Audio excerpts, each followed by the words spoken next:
As Ziad mentioned earlier, the Jordan Business Awards would like to honor a pillar of professional services, whose career has impacted Jordan, the region, and the entire world through a vast network of offices that has made the name synonymous with excellence and reliability. A businessman, philanthropist, a leader and innovator, whose pioneering work has been recognized by institutions ranging from WTO to the ICC, and also includes induction into the IP Hall of Fame. He was tasked by 2 Secretary Generals of the United Nations to chair more than 14 UN task forces and initiatives, in addition to being a UN World Trade Organization Special Ambassador.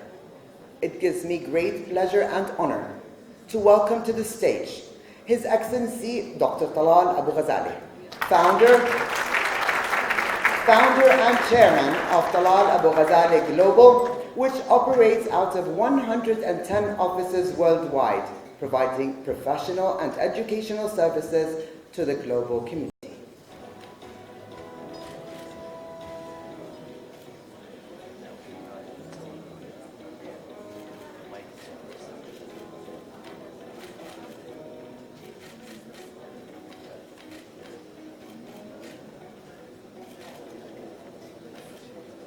Address you in English, so I will try to do so, and you will have to put up with my English fluency this evening. I heard statements about me which I don't deserve, but I thank Iyad Shadi, our president, our host. Thank you so much for giving me this honor to be in the presence of this august group of distinguished leaders. You are, all of you, senior to me and better than me and more knowledgeable than me. Yet, as Winston Churchill once said, the greatest lesson in life is to realize that idiots are sometimes right. So, I want you to listen, I want you to hear some idiocies from this man who is talking to you. And you will forgive me for being an idiot. At 81 years, people start to become senile, يخرفوا. فخليني اليوم أحكي كأني خرفان. لأني حابب أنتهز الفرصة, because I'm in the presence of such a distinguished group of leaders in government, in business, in media, in art, in everything. I want to send 5 messages. It's going to be very brief. Each message is less than 1 minute.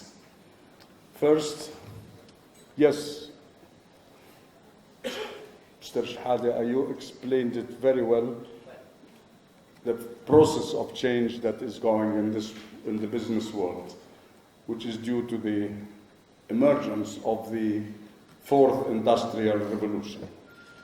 We are at the beginning of this revolution, which will change everything in our life. Everything. Unlike the previous revolutions, the first and the second and the third, this revolution affects the human being himself. We will end up by having inferior human beings and superior human beings as a result of artificial intelligence. A person who has more memory capacity, who has more physical strength, who has a longer life, etc. And I was privileged to know about artificial intelligence 30 years ago on a panel discussion which I shared with Bill Gates. And I asked him, how do you define in few words this century? He said, artificial intelligence. Since then, I became addicted to the subject of artificial intelligence and how it is going to affect everything in our life. Our body, our brain, architecture, city design, everything. There isn't anything in this world which will not be affected. Therefore, excellence in the future depends, and competitiveness in the future depends on artificial intelligence. My second message is, again, something I learned as an old man. You know, old men have long memories. In 1985, I was privileged to attend a seminar at the National Science Academy in Washington. The theme of the session was, for 5 days, at which participants came from the business community, from the government, from universities, intelligence community, academic, etc. Every sector of the country was involved. And the theme was, where will America be, United States of America, in 2020? 3 conclusions after 5 days of debate. I spoke only once, and I spoke to express my surprise that the Middle East was not mentioned once, not at all. Oil was not mentioned. Nothing that we hear every day and we think that the US of America is concerned about was mentioned. There was only one word, China. That was in 85. And the first conclusion was, in 2020, China will be the superpower, economic power of the world. There is no question. And I think now we're not yet in 2020, but Fortune magazine announced parity between the US and China economically. Of course, the United States of America is very concerned that China will be the leader in 2020. Second conclusion, if you are the super economic power, you are the superpower, full stop. There is no political, no military, no any other kind of power except for the economic superpower. Number 2. Number 3, the US has to do everything to stop that from happening, including any act that is needed. We have to stop it from happening.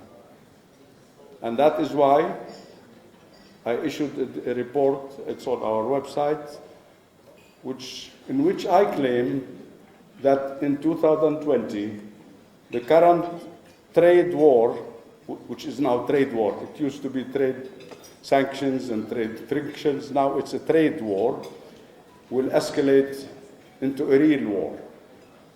In fact, one of the strategic centers of the United States of America says Trump will manufacture a war in order to, he says, to bring China to the negotiation table. China is refusing to talk to the US of America on forging a new world order. The American establishment, and not Trump. Trump is only the representative of the establishment. The US believes that a new world order is needed. China doesn't believe so. The US believes, and I warned about 6 months ago, that the question of intellectual property, maybe because I am in this business, that the issue of intellectual property will be the most important cause for this war. Only last week, Donald Trump said that China stole our intellectual property rights in trillions of dollars, trillions. So he wants to claim compensation in trillions, not billions, trillions of dollars. This is my other message. So, but again, to close, with war and with crisis come many good things. And I believe that as a result of this war, which is not intended to destroy America nor to destroy China, but to get them to talk. If you are not willing to talk to me, I force you to talk to me by creating a war act. We have to plan our lives on the basis of that. It may not happen, and I wish that it will not happen. But if it happens, we better prepare for it. And I think that what is going to happen is we're going to go into a better world, a new renaissance in the world, a new recovery, economic recovery, which will start in this part of the world, because we are the most devastated part of the world and the most wealthy part of the world. So the recovery, global recovery, will come after 2020, and it will happen, and it will start in this region. Not because of us, but because of international needs. My next message is, in this changing world, we have to realize that there are needs that are different from the needs of the past. And therefore, we have to look into what will be needed. The most important thing in success, as many successful people say, is to have the advantage over the first comer. If you find a successful business, don't try to copy it.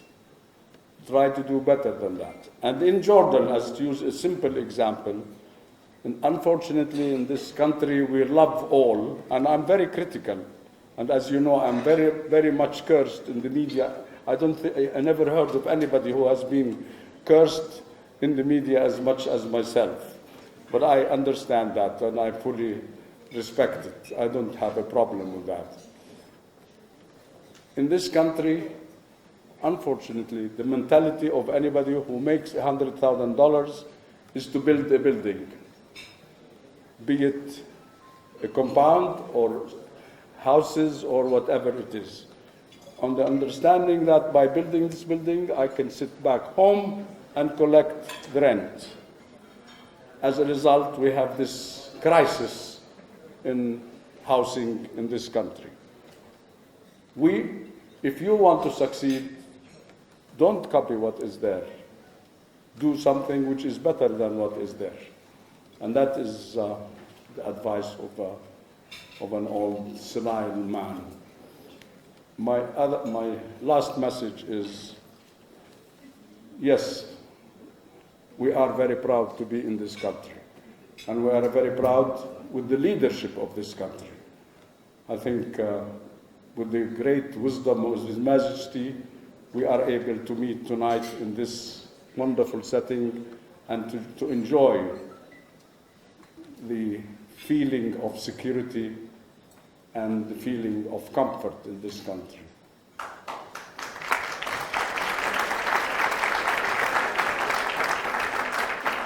His Majesty told us that he wants to hear what he should hear and not what would please him to hear. Unfortunately, very few realize that a wise and a great leader, and I learned this some 50 years ago. I was talking to His Highness Sheikh Khalifa, the Prime Minister of Bahrain, and I was being very critical of what is happening. And he looked at me, he said, Talal, you know, and I'm very honored that he's still the Prime Minister and he is there to hear me. He said, Talal, أنا بحبك لأنك بتقدرني. I like you because you make me feel uncomfortable. You تقدرني, you bring القدر, the unhappiness to me. Because what I want to hear is what I need to hear. And I want to hear what I need to hear in order to be able to correct it, if there is anything that should be remedied. We have to speak out. And we have to speak out as His Majesty King Abdullah II, Hafidahullah, wa adama majdahu, he told us I want to hear what you want to say, but say it positively and constructively. It is not useful to be critical. It's not useful to be negative. It's useful to be constructively critical. Now, having said that, I want to close by, that is why I have been honored by His Majesty to be twice a senator. As of last week, I stopped being a senator. I resigned because of my respect for the law. I respect the law, and the same reason I resigned in the first stand. But my service to this country, my service to His Majesty will remain intact. In fact, I think I can serve from outside the Senate and from outside any institution. I can serve better. We can always serve in any position we are. It's not only, as I said it once on one of the TV stations, it's not only the members of government, the Parliament and the Senate that serve the country. Every one of you serves it better than me and is more important than me, because what you do in this country is recognized tonight, and I want to thank our host and our great friend for his kind words about me, and I want to say that I feel very humbled that I address you, because you all can address me better than I address you, but it's the kindness of Mr. Shahad. Iyad, thank you very much for giving me this honor, which I do not deserve, but I think I'm only an example of all of you, and a smaller example of all of you. I'm honored to be with you. Thank you very much for listening to me. I would not be surprised. في يوم من الأيام, one day, there were those criminal events in they now called the Landmark Hotel and others. And the government met. And the only resolution the government took at that meeting was to announce the next day as a holiday. Every country in the world makes its elections during the weekends, except in this country. Every country does a consensus without calling it a holiday. I had to sit home because it was consensus time, the consensus day. But nobody came to count me, so I'm not counted.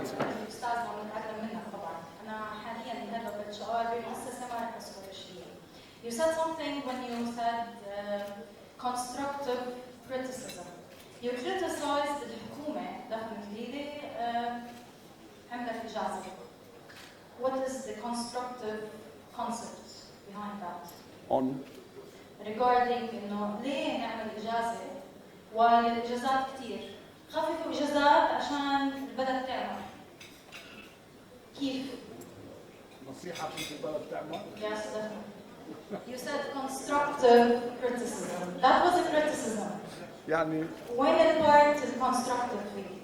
I believe in two ways. Constructive means, first, it's not constructive to go on demonstration. And I know that I'm going to tomorrow have 1 million curses on the social media because I said this. It's not productive. It's counterproductive to go on strike. It is only through dialogue and by proposing solutions that you can reach what you want to reach. And what I mean by constructive is when that's what my approach in my group. If somebody comes to me with a problem, I say, do you have a solution to propose? If he says no, I said, come back to me with the problem and a proposed solution. I want to hear, and I think some of my colleagues here and will vouch to that.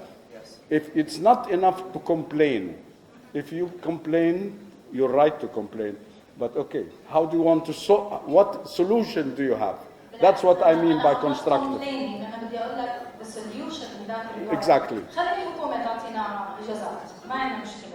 بس in return خلي الشركات تطلب من الموظفين انه يداوموا حابين بس في يبقى something in return whether in payment أو لا خليهم يكونوا productive. And you're talking about our working hours. Yes. And about holidays. No. I know, that's the famous, هاي the famous curse on me.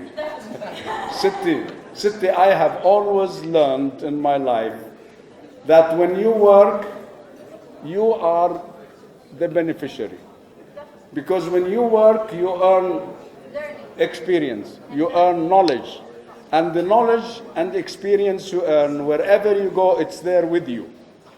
No company, no government can take from you the experience and the knowledge that you earned. So it is for the interest of the employees and the interest of everybody, my young children or grandchildren, because at least 3 of my grandchildren are out of the university. So I can address the grandchildren of our country, my grandchildren. The way is to work so that you have a better career and a better future and a better salary. يعني thank you كثير لك أنا بس حبيت أعطيك تشانس عشان ندافع عن الحق اللي طلع. Thank you يعطيك العافية.